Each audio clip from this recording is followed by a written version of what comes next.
is there something that you teach your agents in terms of like a process when they're working with the seller or even going that you want to share? I really believe in systems. So I believe, especially with expireds, and well, with anything, it's in the follow up, right? So you can't just call an expired once. So I know y'all have been around a long time and heard the story, that the first person that everybody calls them on the first day, and then what, two or three on the second and third day. And then if you're the one that continues to call, you're the one that's going to get the listing. So the systems and the follow-up are what's so important for buyers and sellers, and the key to success. You don't call a person on the first call and get the listing or the buyer or make the sale. Sometimes you do. You're lucky if you do. But Yeah. mostly it's after many attempts.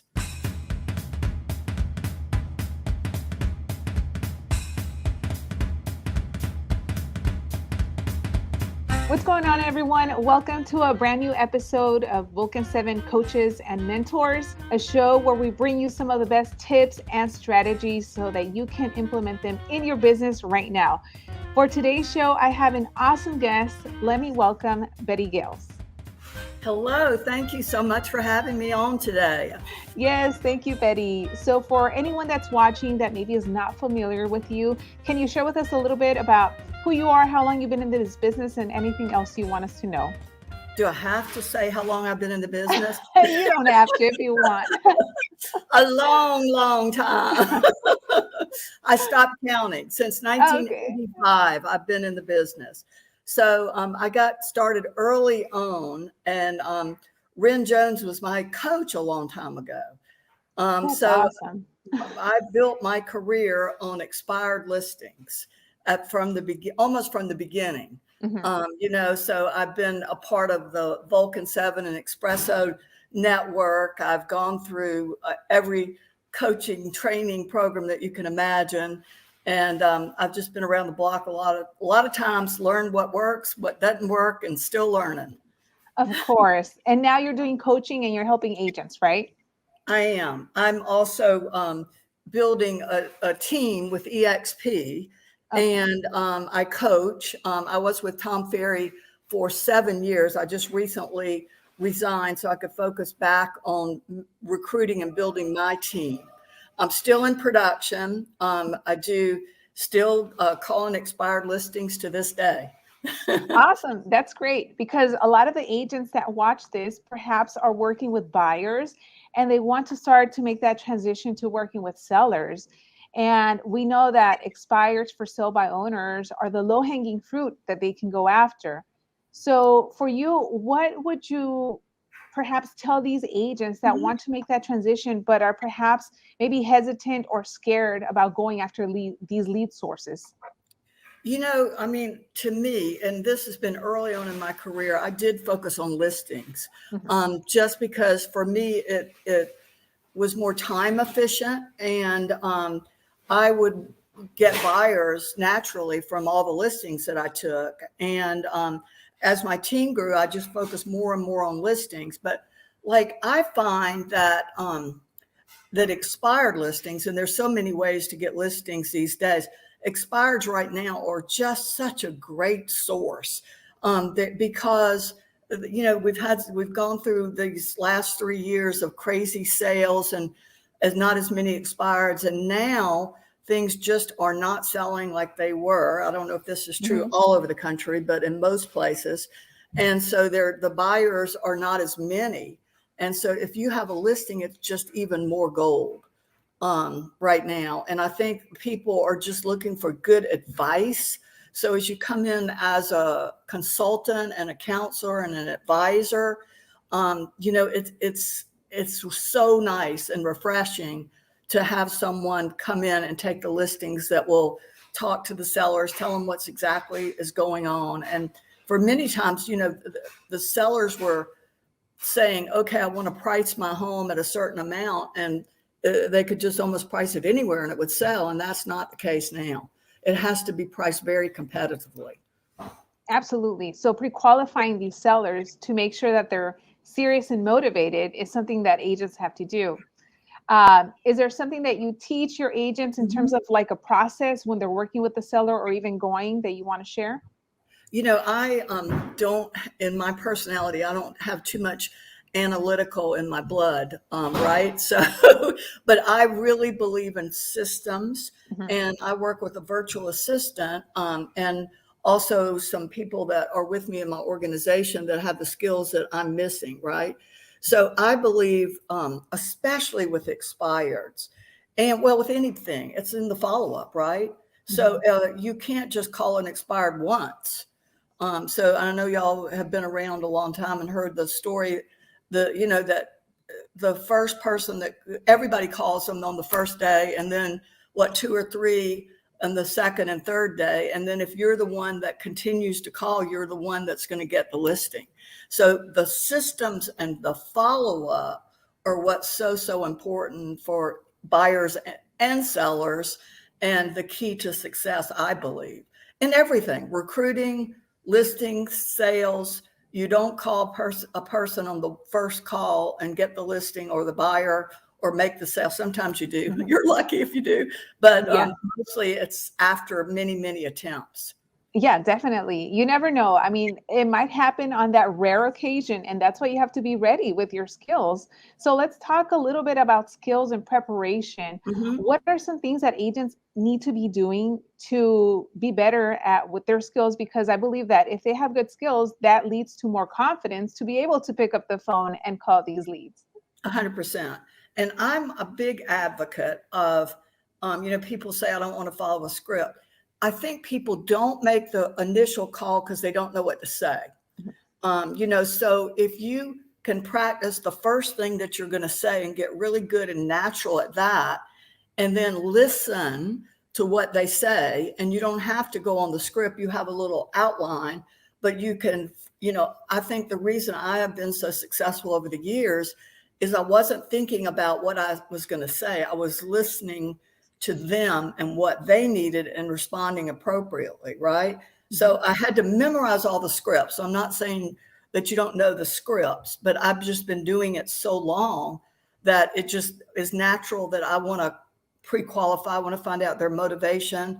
I want to find out their needs. I want to find out what happened if they were an expired listing, or, what's their situation? What's their motivation? Are they motivated? Mhm. Because that's the key. Are they motivated to sell? What's the motivation? Because we can work with everything else, but if there's no motivation and they want to, crazy overprice the property, it isn't going to work. Right. No, it's going to come off as expired, and you might be known as that agent that couldn't sell that house. Right. Yeah.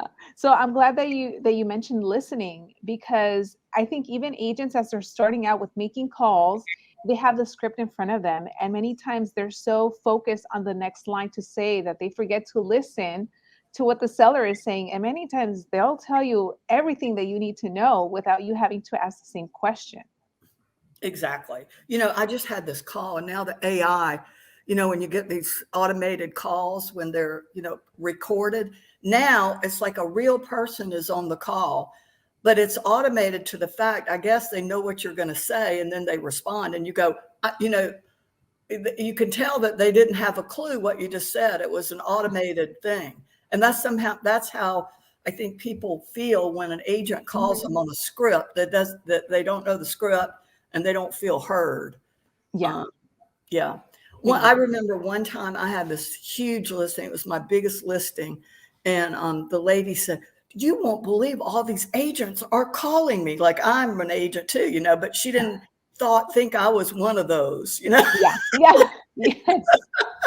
That's so funny. Yes.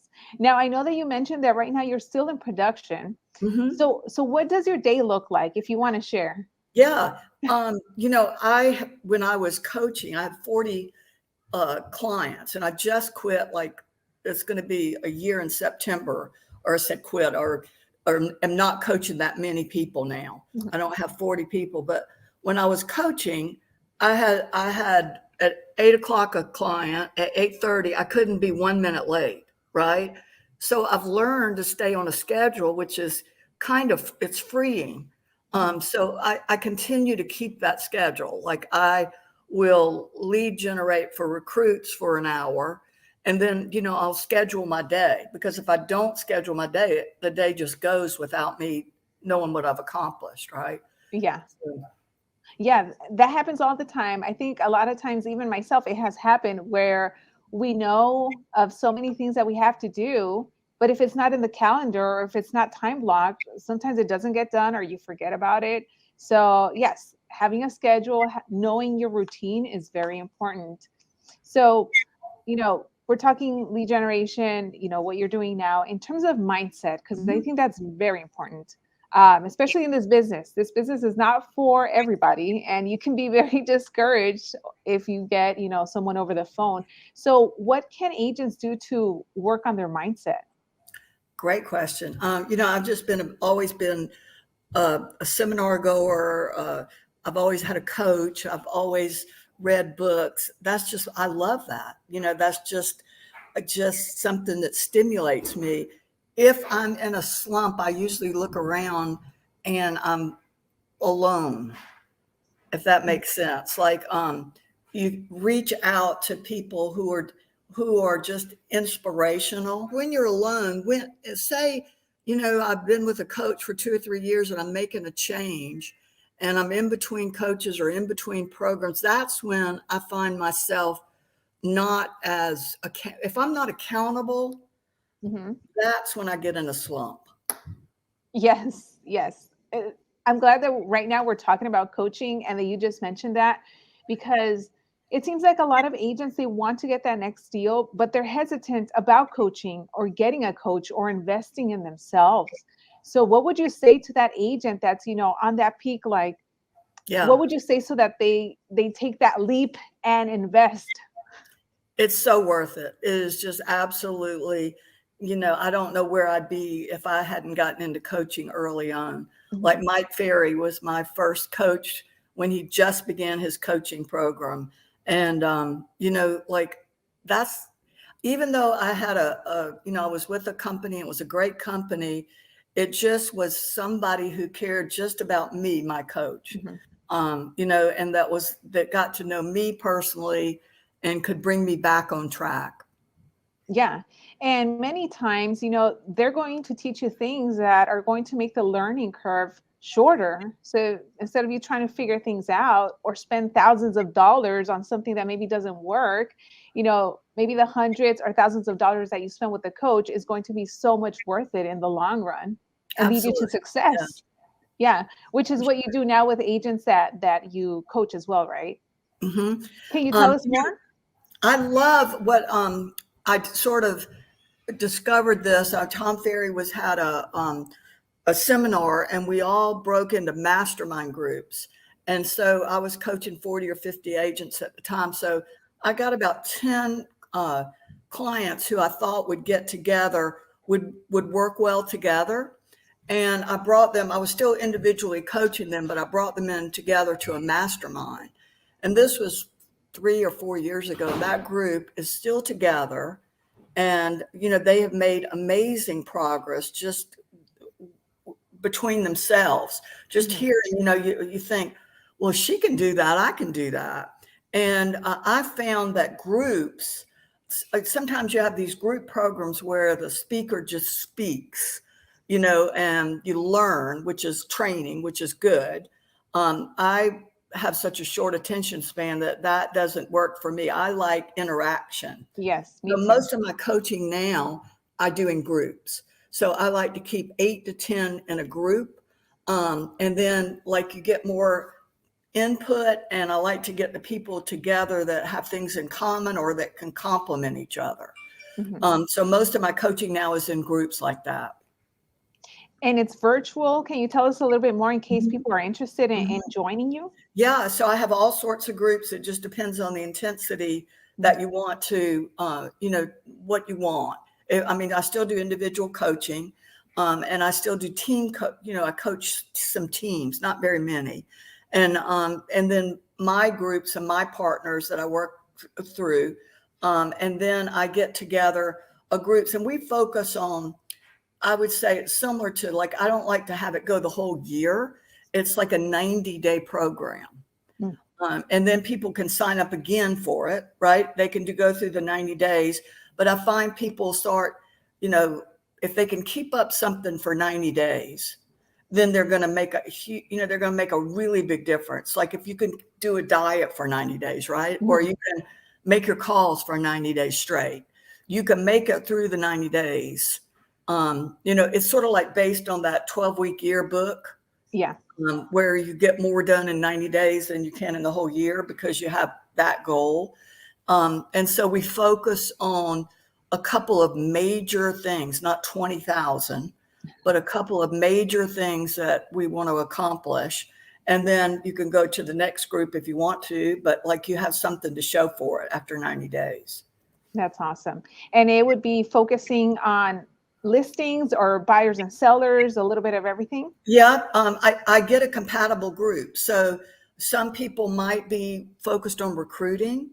It does center around some kind of accountability. You got to report back to the group. Yeah. So if it's like we know that if you make so many contacts a day, you're going to get that many listings, or if you make so many recruiting calls, you'll get that many people. So it's based on that. You know, and people they also pick personal goals too. Like if they want to lose weight, or if they want to, you know, change, like you said, a mindset, something that's going on with them mindset wise. So they pick 2 at the most 3 goals that they want to work on in that 3-month cycle. That's awesome. So before we wrap it up, let's say there's an agent, they're ready to take their business to the next level, but they're unsure of what their schedule should look like. Can you kind of lay it out from like the moment they wake up to when they go to sleep with that? Well, I'm a big proponent in the Miracle Morning with Hal Elrod, you know, like getting up and taking that. I get up at 5 o'clock and I get all of the things out of the way. Well, I don't say out of the way because I enjoy them. Like you know, meditation, exercise, getting everything ready, reading. Like he talks about savers, I think, silence, affirmations, visualization, exercise, or relaxation, and scrolling, journaling. Awesome. In the morning. And then I like to do the thing that I don't like to do the most, which is lead generation. You know, it's not that I like doing it actually when I do it, but it's the hardest thing to force myself to do. And I've found that over the years, that's true for my clients as well. Get that out the way and have it be like an appointment. And I learned that from Mike Ferry, Tom Ferry, Ren, everybody I've ever coached with. You know, get the things that you have difficulty implementing out of the way first. And I like to get all of that done by noon so that I can have some flexibility in the afternoon. So my mornings are very structured and my afternoons are pretty flexible. Okay. So then if you do end up setting any appointments, those would be happening in the afternoon. Exactly. And it's a habit. You know, people say, well, you know, like so-and-so wants that. I found that if you get this in your mind that you're going to lead generate from 9 to 11 and you tell people, they understand. It's an excuse in a lot of ways that you can't get that in because you set that up for yourself. You know, so the excuses that people say, I can't stay structured like that because you don't know my clients. Well, probably the most productive people are the most structured people. Exactly. Yeah. And I think it's all about having standards and boundaries as well for your business so that your clients know when to reach out to you or when they can get a hold of you or not. Exactly. And be respectful of your time. Exactly. You know, and like I never understood like that a lot of my clients would talk to their clients like at 11 o'clock at night or midnight. I'm thinking like, I'm asleep at 9. So they can't call me, you know, I wouldn't answer the phone. And I don't think I've ever had anybody say, I tried to call you at 9:30 and you didn't answer. I don't think that's ever happened. Absolutely. You know? No, I agree. Yeah, no. And again, it goes back to having those boundaries and standards and knowing up until what time are you willing to take those calls? Because what I have noticed is that the moment that you take that call at 9:30, now they think that they can call you at that time. And when you don't answer, they're going to think, oh, well, why isn't she answering? Oh, the world's falling apart. And it really isn't. So yeah, I'm glad that you mentioned that.